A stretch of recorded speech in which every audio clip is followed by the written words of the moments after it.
Ano bang meron kay Ilyas? Bakit sumisikat ito? Apakababaw ng talent nito? Hindi naman gwapo, hindi rin macho, di rin mataas ang boses, di rin magaling sumayaw. Ewan, anong meron dito? Grabe yung problema nito, guys. Parang yung mga pinagsasabi niya mga Q, na kay Ilyas lahat, mga ka-Q. Ayan, kasi sabi niya dito, ayan, ano bang meron kay Ilyas? Bakit sumikat daw? Ayan, nagtataka talaga siya mga Q, bakit sumikat daw si Ilyas? Bakit nga ba? Hindi mo talaga yan may intindihan kung kahapon ka lang nanood kay Ilyas. Hindi mo talaga yan may intindihan bakit siya sumikat. Ayan, kung hindi ka talaga nakasubaybay, di ba? Kung kahapon mo lang siya nakita, nga ka. Ayan, problema mo yan. Hindi na namin problema yan. Ayan, ano ba meron kay Ilyas? Bakit sumisikat ito? Ayan, apakababaw ng talent. Oh, mababaw rin yung talent. Mababaw pala yung talent kapag perform na sa ibang bansa. Yan, hindi naman gwapo. Yan, hindi nga gwapo, charismatic naman. Ayan, anin mo yung sobrang gwapo kung wala ka namang appeal. Ayan, wala ka namang appeal sa tao, wala ka namang appeal sa audience. Di wala rin. Ayan, wala rin, no effect. Ayan, no effect nga, sabi ni Saito. Ayan, hindi rin macho. Ayan, hindi raw macho si Ilyas. Ayan, hindi nga siya macho. Sexy naman yung kanyang katawan. At least wala siyang tiyan, hindi malaki yung kanyang tiyan. Di ba? Ayan, di rin mataas yung boses. Ayan, di nga. Ayan, yung boses ni Ilyas, hindi naman hindi naman siya nakilala talaga sa sa pagkanta, nakilala siya sa kanyang karisma, sa kanyang galing sumayaw.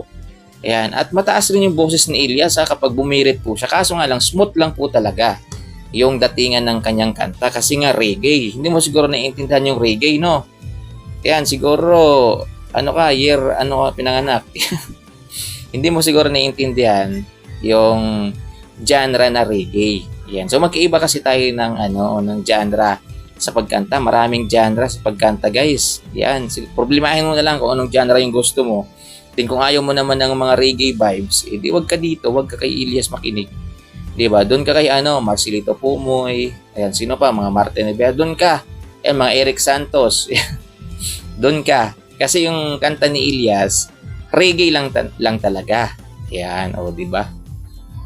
Hindi ka naman siguro pwedeng magsigaw-sigaw ng malakas kapag reggae yung kanta mo. Ang pangit naman nun.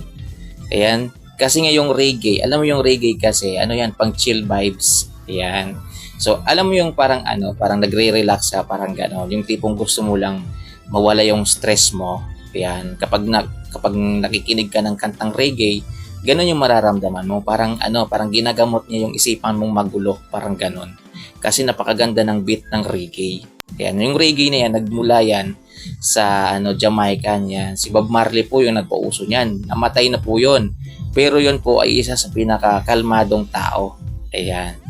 Ayan. So yun, hindi ko na alam kung ano pang ibang storya. Basta, ganun po yung reggae.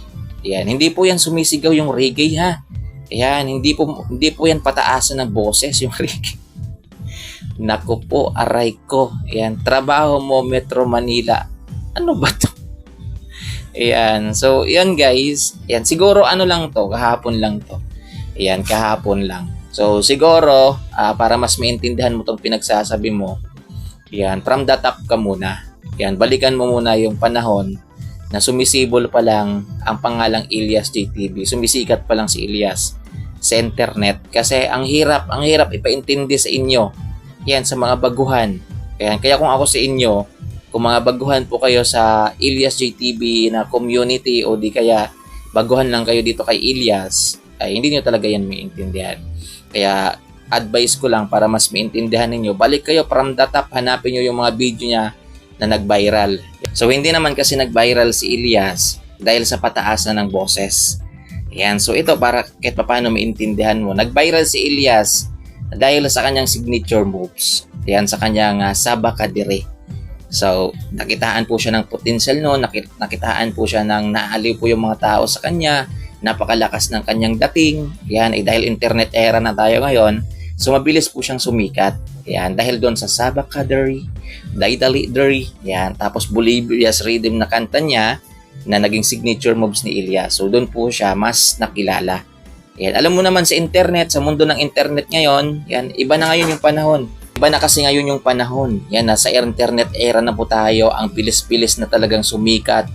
Ayan, ng mga nakakatagong talent na yan. Ang bilis-bilis na talaga yung makita ng mga tao. At once na natipuhan ka ng tao, yan, nagustuhan ka nila, nakitaan ka nila ng nakakaaliw ka, yan, kakaiba yung dating mo, sisikat ka talaga.